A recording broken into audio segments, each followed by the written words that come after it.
Passada começou a ser postado, né, em nosso YouTube, não sei se você segue, mas temos YouTube agora da @Lagoinha Sumaré. Nem sei se o YouTube tem arroba. Tem arroba? Vocês que são mais novinhos. Não? Tem? É. Então, tô ficando velho, hein, Lucas? Duro, hein? Mas siga lá a nossa página no YouTube da Lagoinha Sumaré, que está sendo postadas as mensagens de domingo e de quarta-feira. E também no Spotify, agora as mensagens estão indo para lá. Então é incrível, muita gente perguntava para nós, às vezes sobre isso, queria mandar para um amigo, mandar para alguém, ou rever. Agora está sendo gravado. Amém? Abra a palavra de Deus, por gentileza, em Mateus, capítulo 5, versículo 1.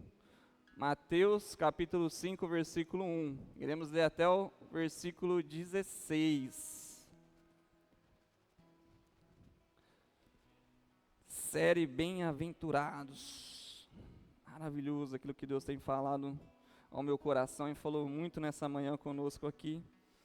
E a palavra do Senhor diz assim, ó: Vendo as multidões, Jesus subiu ao monte e se assentou. Seus discípulos aproximaram-se dele, e ele começou a ensiná-los, dizendo: Bem-aventurados os pobres em espírito, pois deles é o reino dos céus. Bem-aventurados os que choram, pois serão consolados. Bem-aventurados os humildes, pois eles receberão a terra por herança. Bem-aventurados os que têm fome e sede de justiça, pois serão satisfeitos. Bem-aventurados os misericordiosos, pois obterão misericórdia. Bem-aventurados puros de coração, pois verão a Deus. Bem-aventurados pacificadores, pois serão chamados de filhos de Deus. Bem-aventurados perseguidos por causa da justiça, pois dele é o reino dos céus. Bem-aventurados serão vocês, quando por minha causa os insultarem, os perseguirem e levantarem todo tipo de calúnia contra vocês. Alegrem-se e regozijem-se, porque grande é a sua recompensa nos céus. Pois da mesma forma perseguiram os profetas que viveram antes de vocês. Vocês são o sal da terra, mas se o sal perder o seu sabor, como restaurá-lo? Não servirá para nada, exceto para ser jogado fora e pisado pelos homens. Vocês são a luz do mundo. Não se pode esconder uma cidade construída sobre um monte. E também ninguém acende uma candeia e a coloca debaixo de uma vasilha. Ao contrário, coloca-a no lugar apropriado e assim ilumina todos os que estão na casa. Assim, brilhe a luz de vocês diante dos homens, para que vejam as suas boas obras e glorifiquem ao Pai de vocês, que está nos céus. Feche seus olhos. Espírito Santo, nessa noite, clamamos a Ti. Tens liberdade aqui. Transforma e molde os nossos corações, nos constranja, nos cure, nos liberte, traga vida. Que através, Pai, dessa mensagem, das bem-aventuranças, do sermão do monte, do Teu Filho Jesus, possamos vivenciar tudo aquilo que o Senhor tem preparado para nós, posicionados com uma conduta que agrada a Ti, posicionado com princípios e valores do reino dos céus, que o Senhor possa nos fazer cada vez mais parecidos contigo, em nome de Jesus, amém, amém. Bem-aventurados, o Sermão do Monte é incrível, né? Esses 2 capítulos que nos trazem tanta informação, tanto entendimento, tantas coisas primordiais, para que nós, como cristãos, possamos ter uma direção, possamos ter um norte, não guiado mais por bússolas humanas, mas pelo próprio Criador. Alguns estudiosos vão dizer que é uma semelhança aqui daquilo que Moisés fez ao subir ao monte e se colocar diante de Deus para receber do próprio Deus as leis, as normas, as condutas, tudo aquilo que o povo de Israel deveria fazer, tudo aquilo que é importante. Para você ter uma ideia, essa expressão subiu ao monte é usada 3 vezes no Antigo Testamento, e as 3 vezes em Deuteronômio, em Êxodo, aonde Deus convida Moisés. Êxodo 19, versículo 3, Êxodo 24, 18 e Êxodo 34, 28. Primeiro Deus chama Moisés, traz a ele a lei, traz a ele as promessas, depois novamente a condução do povo através de normas. É impressionante. E aqui Jesus, através dessa mesma expressão que foi usada em Êxodo, aqui sobe ao monte, se assenta para ensinar seus discípulos, uma multidão, pessoas ali sedentas por várias coisas, mas ali, em busca de ouvir o Mestre. Jesus ensina, através do Sermão do Monte, o verdadeiro caminho para a salvação, o caminho para viver no reino de Deus e a transformação que o reino produz. Então nós, cristãos, temos esses caminhos a trilhar. Então primeiro você precisa entender qual é o caminho que traz a salvação a nós. Qual é o caminho que te trouxe vida, que te trouxe salvação? Cristo Jesus. A palavra diz que Ele é o caminho, a verdade e a vida. Ele é o caminho. O Sermão do Monte vai nos trazer e nos ensinar esse caminho para se viver no reino. De que forma? Agora que somos salvos, viveremos. Porque como a palavra diz lá em Romanos, porque agora que eu sou salvo, agora que eu tenho Cristo, eu posso pecar deliberadamente? Eu posso fazer de tudo aquilo que eu desejo? Não, pelo contrário. Agora eu não faço mais por amor. Não é mais por obrigação, não é mais porque a lei me exige a cumprir algo, senão será olho por olho e dente por dente. Mas agora por amor a Cristo. E de que forma eu tenho que viver?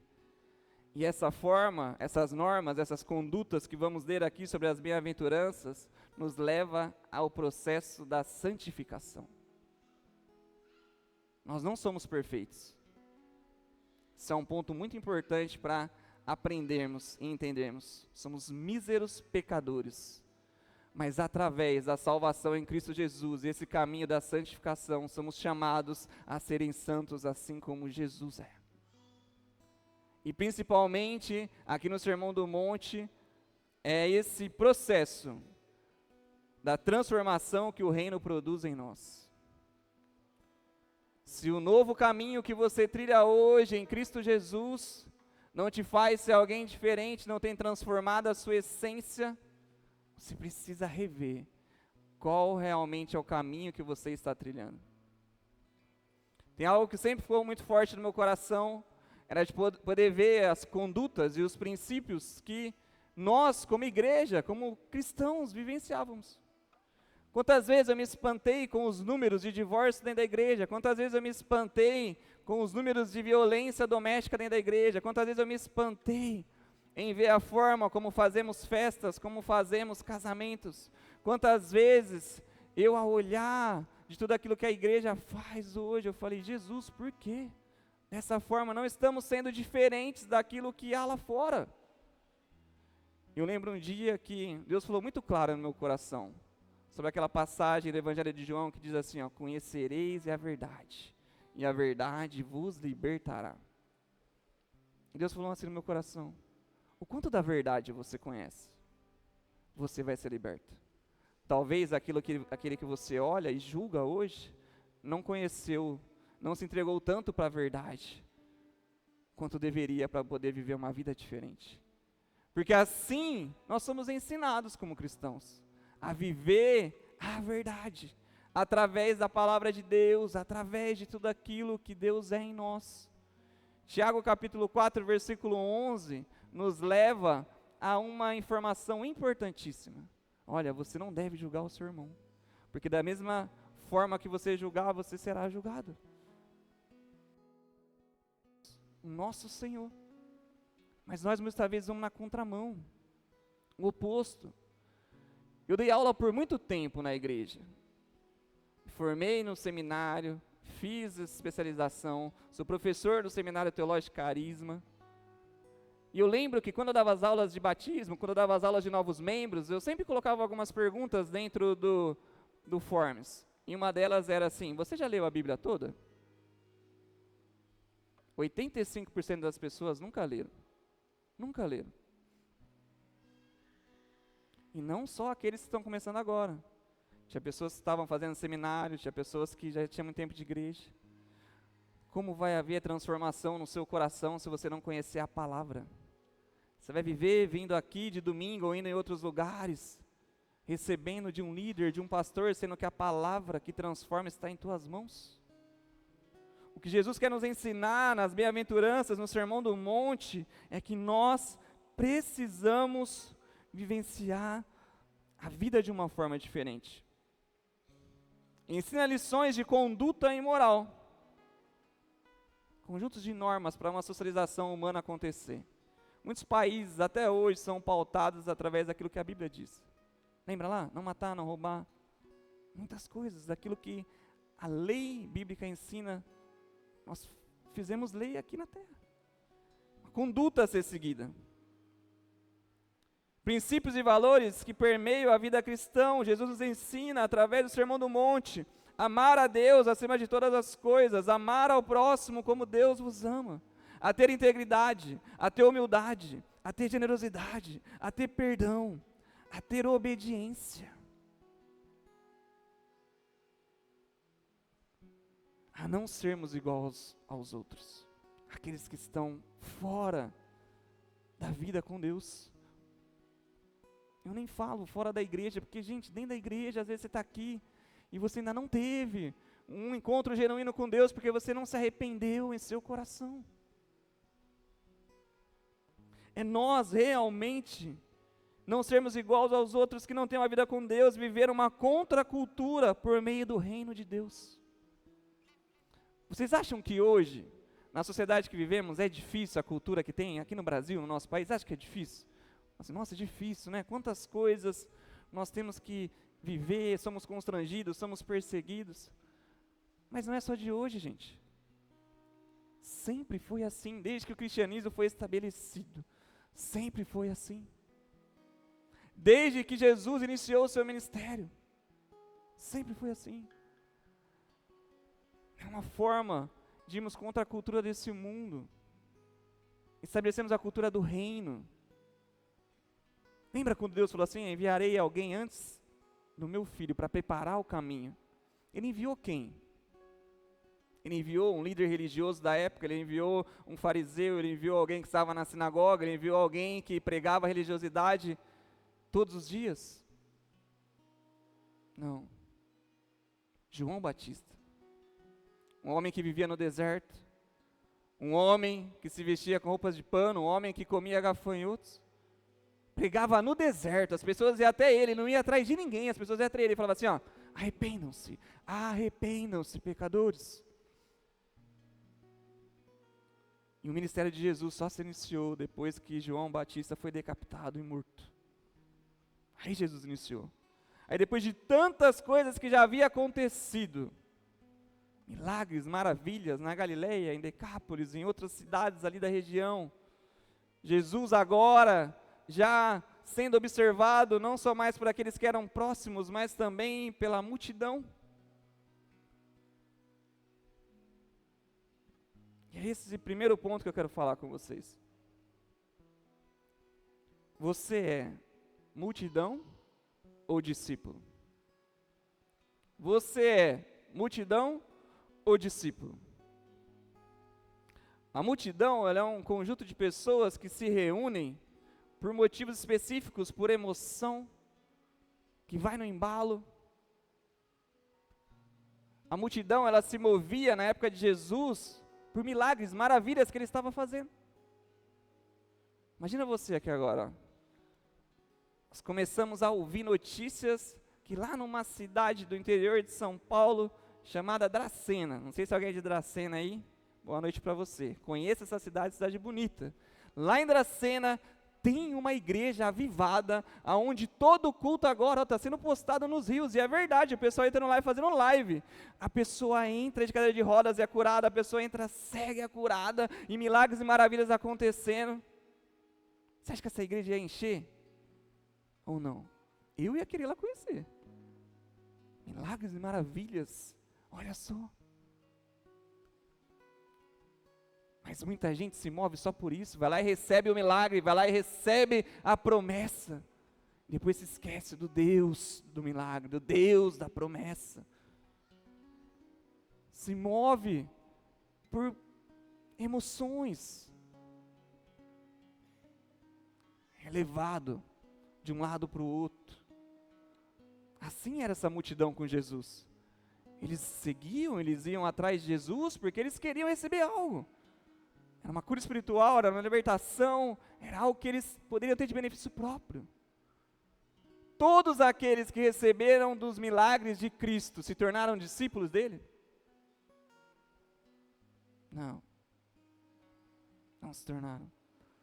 O que você é? Multidão ou discípulo? Enquanto me satisfaz, eu permaneço ali. Mas quando há constrangimento, o embate dispersa. E o discípulo? O que é o discípulo? É aquele que recebe ensinamentos, é aquele que aprende com o mestre e busca em primeiro lugar o reino de Deus e sua justiça. Não sei se vocês sabem, mas na cultura hebraica da época, havia um mestre, alguém que ensinava, alguém que tinha discípulos. Pessoas que eram conduzidas por ele, guiadas por ele. Passavam-se muito tempo juntos, assim como os discípulos fizeram com Jesus, comiam juntos, dormiam juntos, bebiam juntos, sempre ali. O discípulo é aquele que não se move por simpatia, aceita ser exortado, corrigido, ensinado. Vamos olhar para os discípulos de Jesus. Acho que tem um bem famoso que eu gosto bastante, que é Pedrão. Pedrão era de boa, né? Sempre se deu bem com Jesus, nunca teve embate com ele.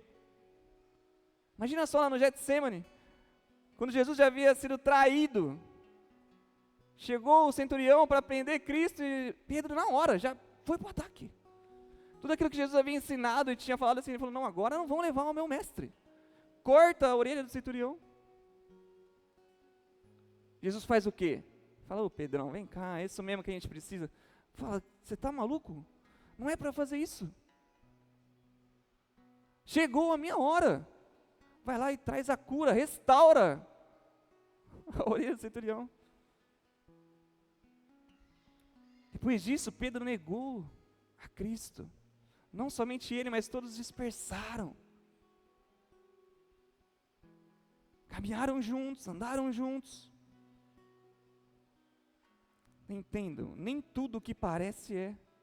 Cuide do seu coração, veja as suas motivações. Não basta parecer discípulo, tem que ser discípulo. Em João capítulo 6, versículo 60,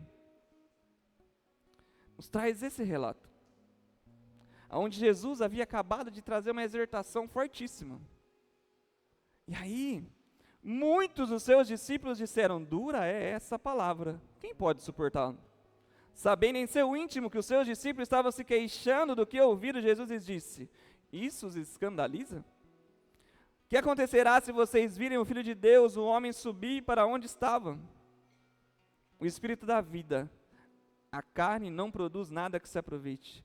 As palavras que eu disse são Espírito e vida. Contudo, alguns de vocês que não creem. Jesus sabia desde o princípio que alguns não iriam crer, iriam traí-lo.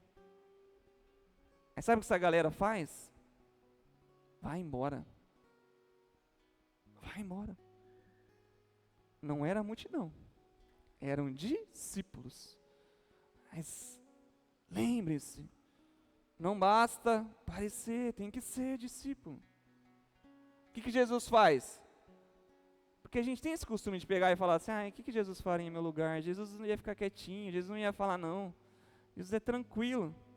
Ele olha para os 12 discípulos e fala o quê? Não vão embora, por favor. Não me abandonem. Fica aqui comigo. O que a palavra diz, gente? Jesus fala assim, vocês querem também? Aproveita o barco, irmão, bora, vai. Se não crê, se não está comigo, pode dar linha. Me fala uma parte do evangelho de Jesus em qual ele ficou se humilhando e pedindo para que os seus discípulos ou que ele mesmo falasse com alguém e falasse assim, me siga, por favor. Não tem. Lembra, não estamos mais debaixo da lei, estamos debaixo da graça. É por amor. Você tem que não somente estar aqui com a sua boca, confessar que Jesus é o Filho de Deus, seu Senhor e Salvador, mas em seu coração, confessar que Ele é o seu Senhor. Uma mente renovada, transformada.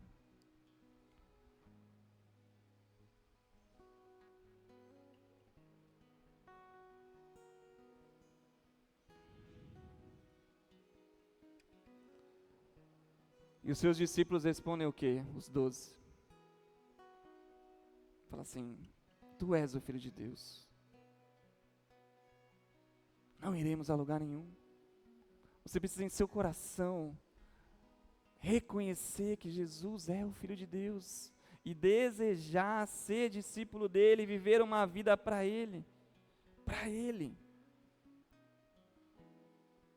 Porque você pode ainda ser multidão ou ser discípulo, mas você tem que realmente estar em Deus, porque é isso que nós falaremos agora no segundo ponto, que é reconheça que a bênção é estar no Senhor.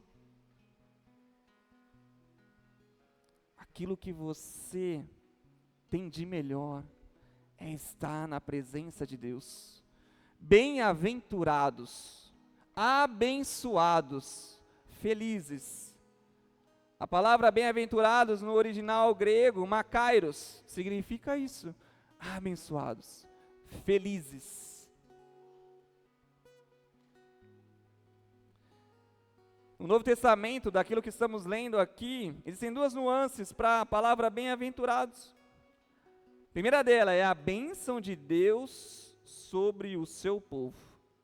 Você é bem-aventurado quando a bênção de Deus está em você.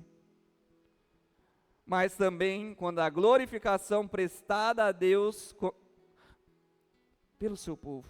Quando você glorifica a Deus.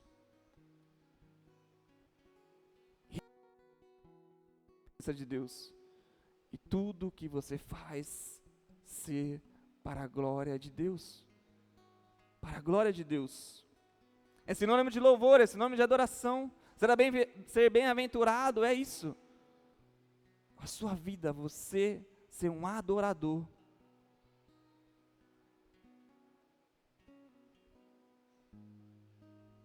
Uma única vez, esse termo foi usado no Antigo Testamento, bem-aventurados, e 30 vezes no Novo Testamento, 28 delas por Jesus.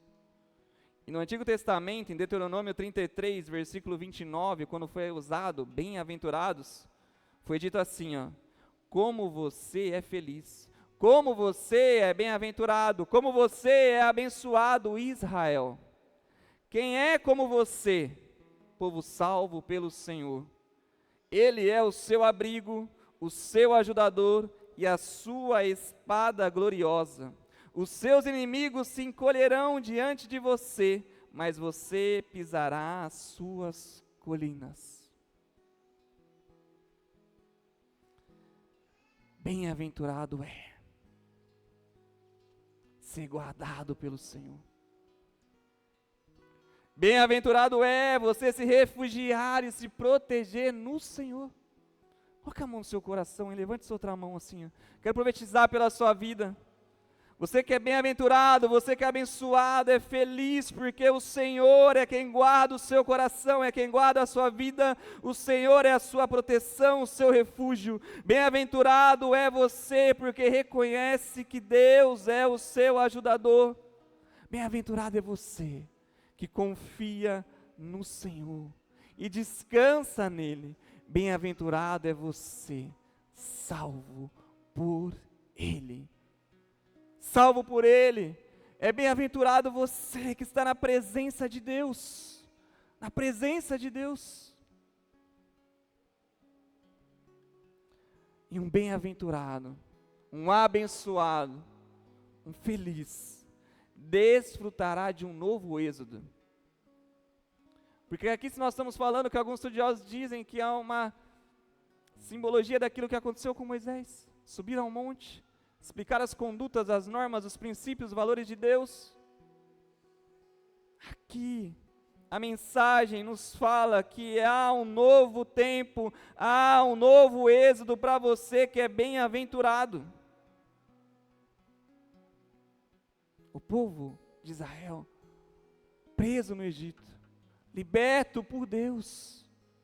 E você, vivendo esse novo êxodo em sua vida, assim como diz em Romanos capítulo 6, versículo 15. Então, vamos pecar porque não estamos debaixo da lei, mas debaixo da graça? De maneira nenhuma. Não sabem que quando vocês se oferecem a alguém para lhe obedecer como escravos, tornam-se escravos daquele a quem obedecem? Escravos do pecado que leva à morte, ou da obediência que leva à justiça. Mas graças a Deus, porque embora vocês tenham sido escravos do pecado, passaram a obedecer de coração a forma de ensino que lhes foi transmitida. Vocês foram libertados do pecado e tornaram-se escravos da justiça. Esse novo êxodo, onde você agora não mais é escravo do pecado, libertos, e agora escravos da justiça de Deus, por meio da obediência. Um novo povo, um novo coração. Jesus proclama em nossa vida a salvação espiritual. Libertos da escravidão, não mais sobre o jugo da morte, mas agora filhos e filhas de Deus. Você que estava morto, e agora tem vida. Seu espírito estava entregue à morte, mas agora está sob a justiça de Deus, e tem vida, Bem-aventurado é aquele que recebe a promessa de uma nova terra. Felizes, abençoados, você foi liberto do pecado, você não mais agora é escravo de coisas. Vou falar uma coisa para você aqui, para você refletir. Tem algo que te escraviza hoje? E você está aqui, vivenciando esse tempo. Isso é um vício. Cigarro, bebida alcoólica, pornografia, moralidade sexual, adultério. Tem algo te escravizando hoje. Porque você se acha tão forte, você se acha alguém que domina sobre as coisas. Mas para pensar. Tem algo dominando sobre você hoje. Porque se você não consegue largar esse vício domina você. Você é dominado por ele. Mas a palavra diz que agora você não é mais escravo do pecado. Agora você é escravo de Deus. E é isso mesmo que você é escravo. Não é servo. A maioria das traduções que falam sobre esse termo é escravo mesmo. Porque o servo é aquele que tem liberdade. O servo é aquele que tem salário. O servo é aquele que tem possibilidades. Eu não quero mais estar nesse lugar, eu vou sair. O escravo não. Ele foi comprado. Ele foi através de um alto preço ali, ó. Jesus falou, tetelestai, está consumado. você foi comprado pelo sangue de Jesus, nessa nova aliança em Cristo. Você é escravo de Deus. Escravo. Sabe o que a gente tem que fazer? Assim como nós lemos no Antigo Testamento, em Levíticos, muitos escravos, depois de um período, tinham jubileu. E eles, se eles fossem israelitas, eles eram soltos, ou se fossem estrangeiros também, poderiam ser soltos, dependendo da forma que eles tinham sido comprados. Mas existiam alguns escravos, que nesse tempo eles falavam assim, ó, eu não quero a liberdade, eu quero continuar servindo ao meu Senhor, agora não mais por obrigação, agora não mais pela lei, agora por amor a Ele, por amor a Ele. E é assim que Deus quer nos trazer entendimento essa noite, através daquilo que Jesus traz nesse sermão. Você agora é escravo de Deus, não mais pela lei, mas por amor a Ele. Agora você deseja estar em Cristo, porque Ele te amou primeiro, Ele te constrangeu, Ele te trouxe um novo tempo. E é uma promessa de uma nova terra.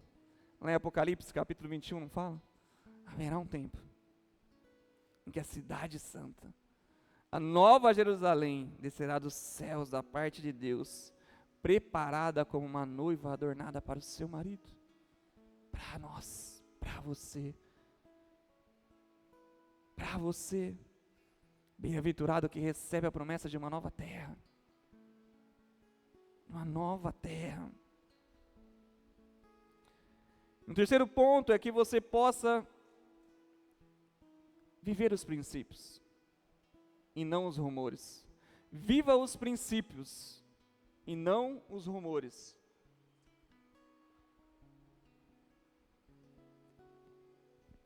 Vamos entrar agora aqui em cada bem-aventurança. São 8 delas no total. Mas há um convite para que eu e você possamos viver os princípios e os valores de Deus, e não os rumores. Sabe quando você se posiciona, sabe como você começa a viver um novo tempo, quando você começa a se firmar em Deus, quando você começa a vivenciar essa nova história agora como filho e filha de Deus, e aí começam rumores, começam pessoas a falar assim, ó, você está muito bitolado agora, ó, esse caminho que você está trilhando não é legal, ou então ninguém da sua casa é cristão e te persegue, e você por diversos motivos começa a fraquejar, porque ouve os rumores,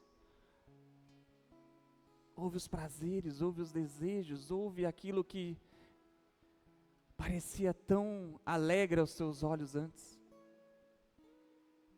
porque é isso. Ser bem-aventurado é ir na contramão do mundo, na contramão da cultura. Lembra? É você renunciar, é você abrir mão de coisas. Você está preparado para ir contra a cultura hoje, da nossa cidade, do nosso estado, do nosso país? Você está preparado para isso? Semana estava conversando com um casal e eles me falaram assim, uns chamados na escola. O filho tem menos de 10 anos. E aí foi chamado porque ele falou para o seu amigo assim, ó, não pode mentir. Se você mentir, você vai para o inferno. Os pais foram chamados e falaram assim, isso pode gerar intolerância religiosa. Olha que ponto chegamos. De uma criança falar para outra assim, ó, você mentir, que é uma coisa errada. Ir para o inferno. Vai para o inferno. Chegamos a esse ponto.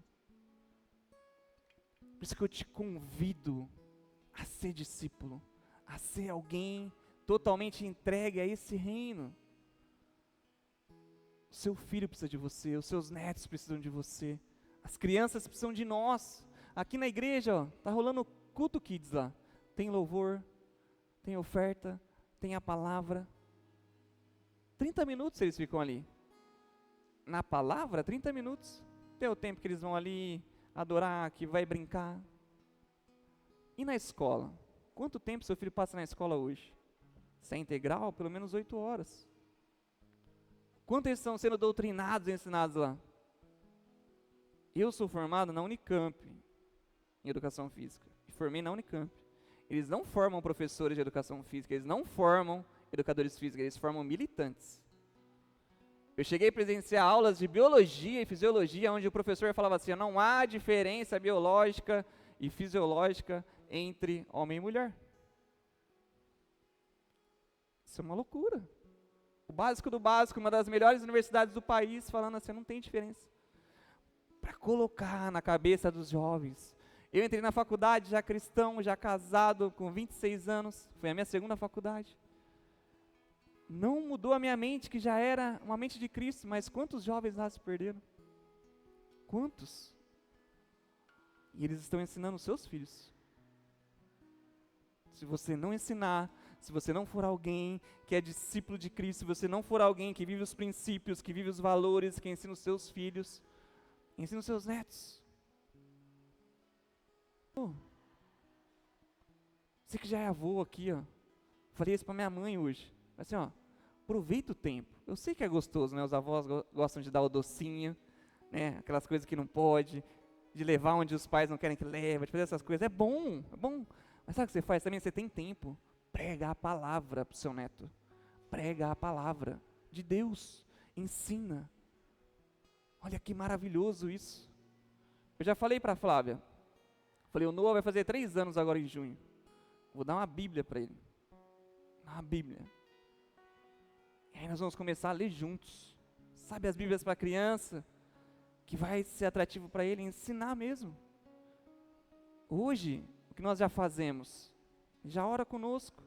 Ele já ora pelo seu alimento. Hoje a gente coloca simbologias. Então, toda vez que vai orar, põe a mãozinha assim e fala, Papai do céu, obrigado por esse alimento. Aí agora nós também oramos pelo dia. Acordou, vamos orar com o papai. Papai do céu, obrigado por esse dia, obrigado pelo papai, obrigado pela mamãe, obrigado pela nossa família. Ora para dormir. A gente tem que ensinar, gente. Eu falo para vocês, acho que vocês já ouviram aqui. Eu vim da Nazarena, a Flávia veio da Assembleia. A Flávia falava assim para mim, ó, não, mas você não ora não, não é possível. Você ora deitado, você ora em pé, você ora de qualquer jeito. Tem que ser de joelho para orar. Depois ela foi me conhecendo e viu que Deus respondeu muitas orações, ela falou assim, parece que dá certo, né? Como a gente vai fazer o que diz lá em Colossenses, né? Ore incessantemente. É óbvio, gente, que é importante você se prostrar diante de Deus. Mas olha só, é maturidade. Sabe o que eu faço hoje? Toda vez que eu vou orar em casa, eu me ajoelho. Sabe por quê? Eu não quero levar o meu filho à perdição. E quando eu me ajoelho, eu ouço. Ele volta para o quarto, ele volta para onde a Flávia está e fala assim, mamãe, o papai está orando. Se eu tivesse deitado, se eu tivesse ali, de qualquer jeito, ele ia pensar que eu estava dormindo. Mas hoje eu faço isso intencionalmente. Por quê? É só de joelho que Deus responde a minha oração? Não, porque o Noah precisa ver aquilo que ele vai ser um dia. Crianças precisam disso. Entenda a realidade que você está hoje como discípulo. O apóstolo Paulo fala isso. Se você ainda é menino, você vai precisar do leitinho. Toma o leitinho, não tem problema não, gente. Para a gente crescer, a gente precisa tomar esse leitinho antes. Mas na hora que você crescer um pouquinho, se fortalecer, porque se você tomar o leitinho todo dia, você vai crescer. Mas essas crianças hoje, olha o tamanho do Noah, só tomava aquele nistogênio lá, não comia nada, Tiagão. O bicho é grande. Mas era todo dia. Todo dia. Esquece de dar um dia comida para o seu filho, para você ver. Mas hoje não, se você não é menino, se você cresceu na fé, alimento sólido. Então tem coisas que você não vai fazer mais assim porque você acha que é melhor, porque você acha não que você vai fazer porque você quer ser intencional em alguns pontos. Em alguns pontos. E Jesus quer nos ensinar isso, a viver os princípios e não rumores. E o primeiro deles, a primeira bem-aventurança é bem-aventurados os pobres em espírito. O que isso significa?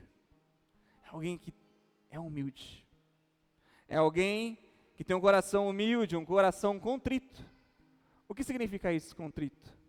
arrependido. Bem-aventurado o pobre em espírito, porque ele é humilde, porque ele tem um coração que se arrepende. Não tem, sabe, o desejo de somente viver as coisas para que ele seja glorificado. É alguém que tem a consciência das próprias limitações e do favor imerecido de Deus, que desfrutam da liberdade honrando ao Senhor com o seu coração grato. Você é livre, você tem liberdade, mas desfrute da sua liberdade hoje, sendo alguém que honra ao Senhor com tudo aquilo que você é e faz. Não é pelo outro, não é pela igreja, não é pelo seu ministério, não é por alguém que está do seu lado, não, é por Deus. Por Deus. É alguém que reconhece que é pecador, indigno, totalmente dependente da graça de Deus para ser salvo. O pobre em espírito é alguém que não é orgulhoso, não é presunçoso, não é arrogante. Ele entende que essas coisas trazem raízes pecaminosas a ele. É alguém que não pensa em si mesmo mais do que deveria. É alguém que não tem vaidade, é alguém que não tem ódio, inveja, ciúmes, ira. É alguém que bota o seu coração diante de Deus, e nesse coração brota um amor pelas coisas do Senhor, não mais agora um amor pelas coisas do mundo, não mais agora um amor pelos desejos tolos e profanos que se alojam no íntimo da sua alma, mas agora alguém purificado por Deus, humilde de coração, arrependido.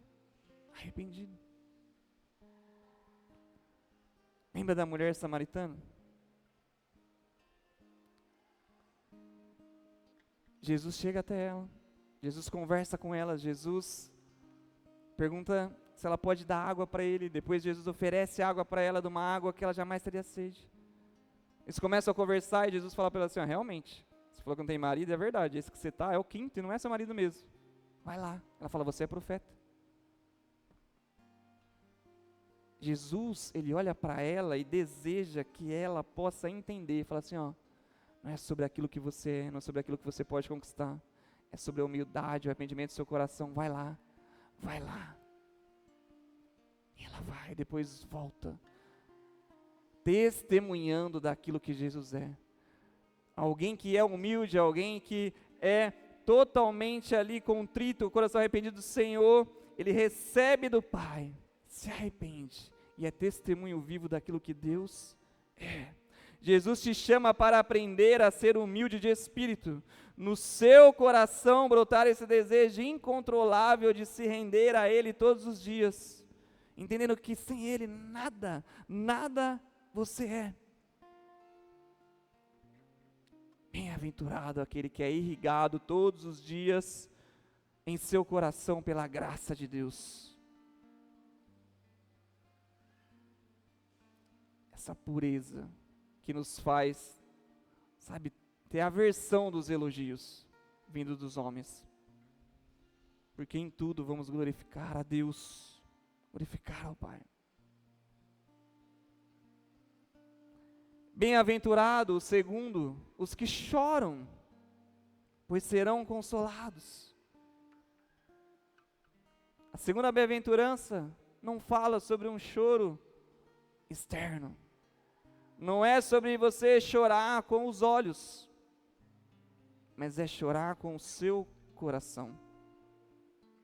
É você realmente ter um coração arrependido, que lamenta profundamente as dilacerações deixadas pelo pecado em você. É alguém que chora em sua alma, que chora em seu espírito, que chora em seu coração, porque entende o que o peso do pecado trouxe para a sua vida, e é totalmente dependente de Deus e dessa graça que expressa a Deus a tristeza dos sofrimentos devido às consequências desse pecado. Bem-aventurados os que choram, pois serão consolados pelo Pai. É Deus quem vai te trazer o consolo, é Deus que vai te trazer o alívio, é Deus quem vai te restaurar, é Deus quem vai te curar, é Deus que vai te trazer um novo tempo. Não é sobre a vida que você viveu, não é sobre o pecado que te contaminou, é sobre a graça que te alcançou e que te trouxe vida e vida em abundância hoje. É sobre o amor de Cristo em sua vida.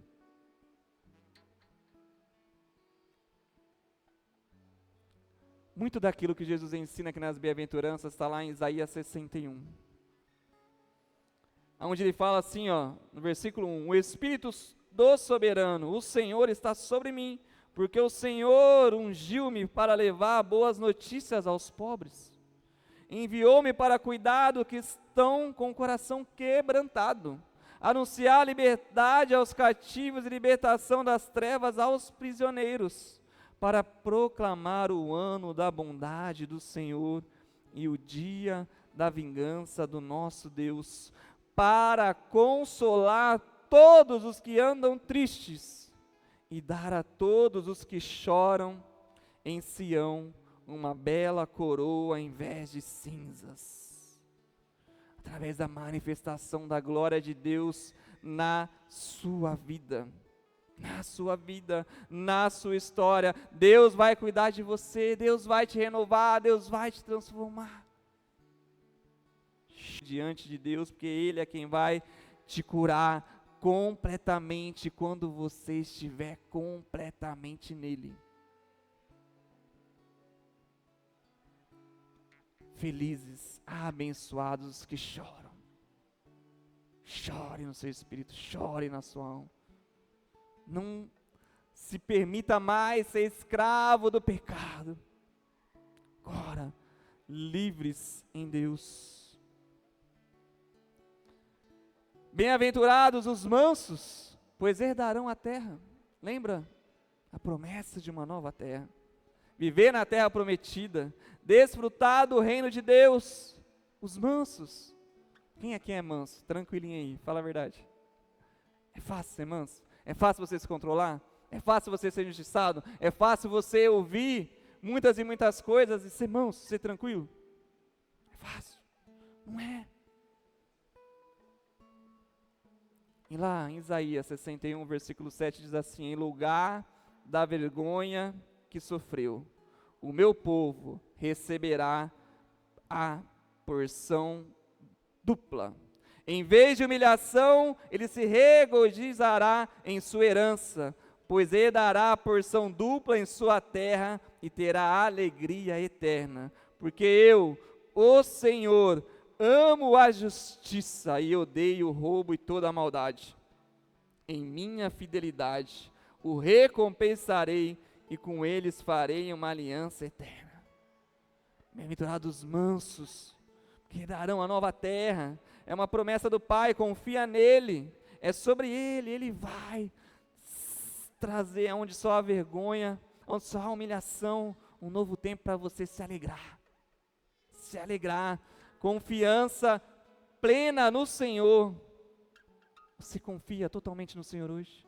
Você é totalmente entregue à autoridade de Deus sobre a sua vida hoje? Porque se você vive num reino, se você vive em um lugar onde não há democracia, onde há monarquia, onde você serve um rei, que é o dono da sua vida, o dono da sua história, você entende que a autoridade da sua vida, a autoridade daquilo que você faz está nas mãos desse rei, está nas mãos do Senhor.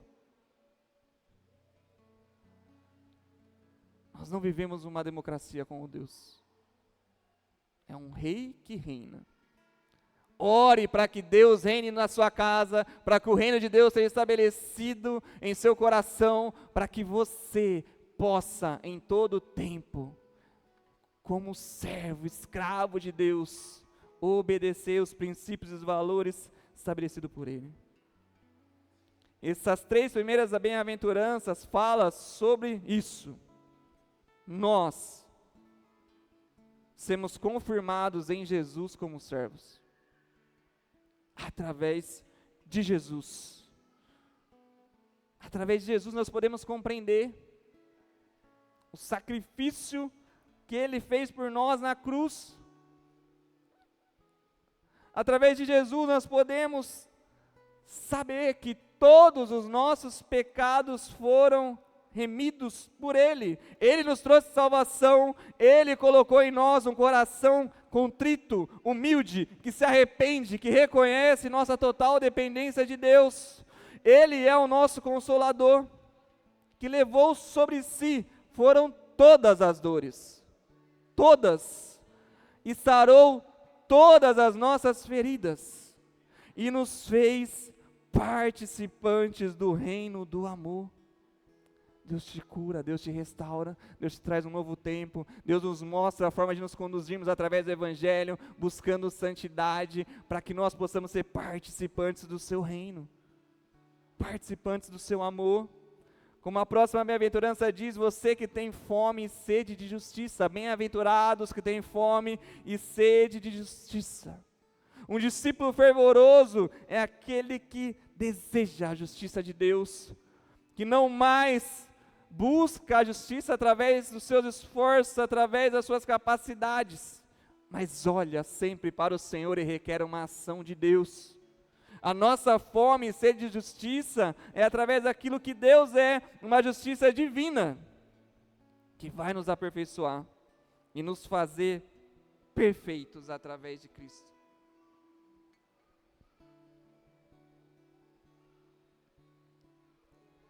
Bem-aventurado é aquele que reconhece assim, eu sou um miserável, um pecador, mas em Jesus eu me tornei escravo da obediência, da justiça. Em Jesus, eu que sou indigno, imperfeito, me faço perfeito através do Espírito Santo que há em mim. Jesus nos lembra, através das bem-aventuranças, que é assim, ó, se não for através do Espírito, você não será aperfeiçoado. Não será.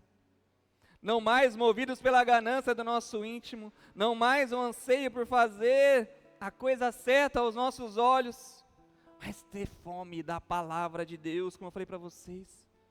Tenha fome da palavra de Deus e buscar uma vida em obediência e santidade. Bem-aventurado é aquele que busca ter um caráter parecido com Jesus.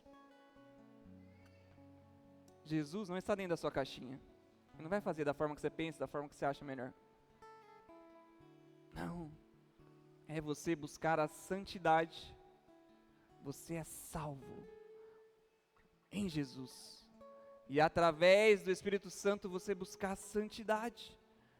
Alguém que entende que assim, ó, bem-aventurado que tem fome e sede de justiça, porque ele entende que Jesus era, é e sempre será santo. E se Jesus é santo, você que é a imagem e semelhança dele tem que buscar a santidade. Não sobre uma imposição do que você deve fazer que é certo ou errado, mas por amor, você deixar de fazer. Não seja movido pela religiosidade, mas você sabe hoje, você tem a palavra de Deus, você tem aquilo que o Espírito Santo fala no seu coração, que fala das suas condutas que estão erradas hoje, e Jesus te chama à santidade. Se você tem fome e sede de justiça de Deus, você é alguém que busca a santidade. Vou dar um exemplo para você. O que você ensina para o seu filho hoje? Você ensina o que é errado? Ou você ensina o que é certo? Você é daquele que fala assim, ó, você faz aquilo que eu te falo, mas o que eu estou fazendo não. Você é desse? Fala para mim. Que tipo de pai, que tipo de ensinamento você traz hoje ao seu filho? Eu lembro de uma situação que aconteceu comigo. Eu cheguei a um irmão, falei para ele, cara, eu admiro a forma como o seu filho olha para você quando você está tocando. É maravilhoso, a forma como ele te admira e vê. Depois de um período, nós descobrimos que ele tocava em balada, tocava em bares. Fomos conversar, e eu falei para ele assim, o que você acha sobre isso? Eu acho que não tem problema. Falei, tudo bem. Falei, como que você faz para ensaiar? Quando você vai ensaiar, porque o seu filho te admira, eu vejo que ele faz isso. Como você faz para ensaiar? Quando o seu filho ouve essas músicas, como que ele se sente? Ele fala, não, quando eu vou ensaiar eu coloco o fone, porque meu filho não pode ouvir essas músicas porque não é certo. Eu falei, se você não acha certo, seu filho ouve, por que você faz? Não é sobre uma imposição, não é sobre falar para você aqui, assim, o que é certo e que é errado de fazer. Tem coisas que você sabe que não é certo. Tem lugares que você sabe que não é para você ir. Mas é sobre estar em obediência à justiça de Deus. Não mais obrigados, mas agora por amor, agora em busca da santidade. Ter fome e sede é ser imagem e semelhança de Deus, que é santo, santo, santo, santo, santo, santo, santo. Não tem outra escolha para você, a não ser buscar a santidade. Bem-aventurados os misericordiosos, aqueles que se relacionam com os outros com espírito perdoador, compassivo. Não se mostrem em suas ações generosas, seja financeira ou social.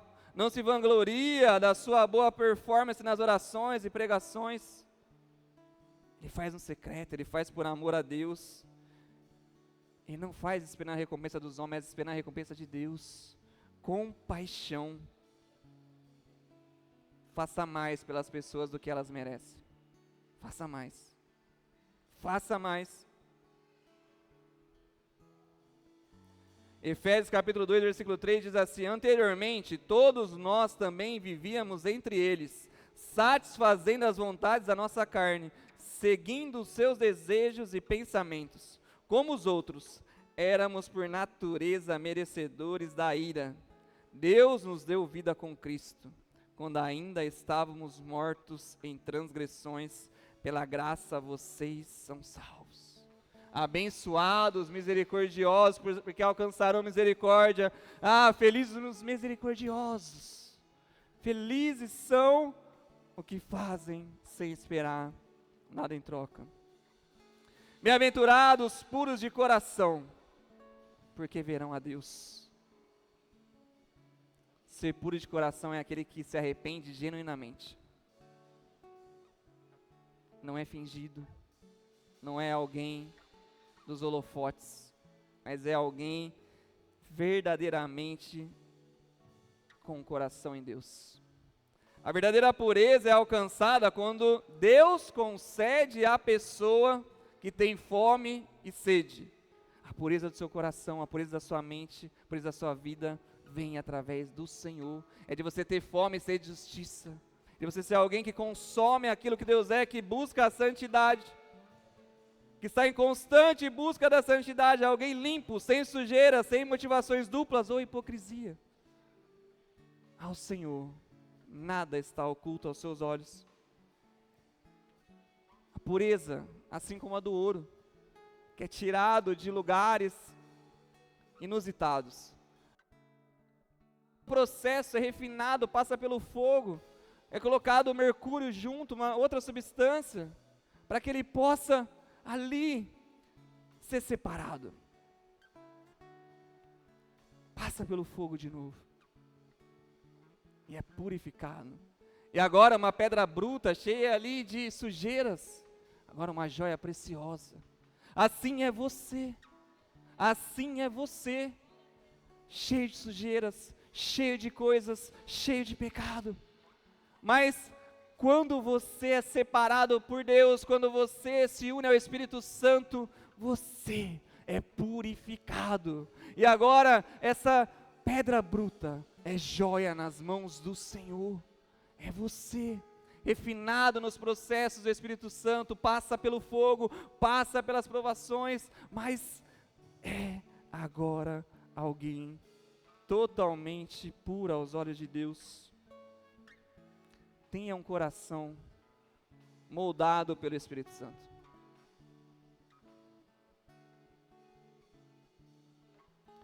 Ele pode remover todas as suas impurezas. É só Ele. Só Ele. Efésios capítulo 2, versículo 10 diz assim, ó: pois somos obra-prima de Deus, criados em Cristo Jesus, a fim de realizar as boas obras que Ele de antemão planejou para nós. Você é moldado por Deus, curado por Deus, renovado por Deus, santificado por Deus. E agora, vocês poderão ver a Ele, face a face, não mais como uma sombra daquilo que virá, mas agora face a face com Ele, você poderá vê-lo purificado. Bem-aventurados os pacificadores, pois serão chamados de filhos de Deus. Os verdadeiros discípulos de Cristo imitam a Deus e assumem o ministério da reconciliação. Quando Jesus te chamou, quando Jesus te trouxe uma nova história, quando você foi renovado, purificado, através do Espírito Santo que é em você, você foi chamado para ser um reconciliador. Alguém que através da sua vida, do seu testemunho, alcança pessoas para Cristo. Com a sua vida hoje, com o seu testemunho hoje, você tem alcançado vidas para Cristo.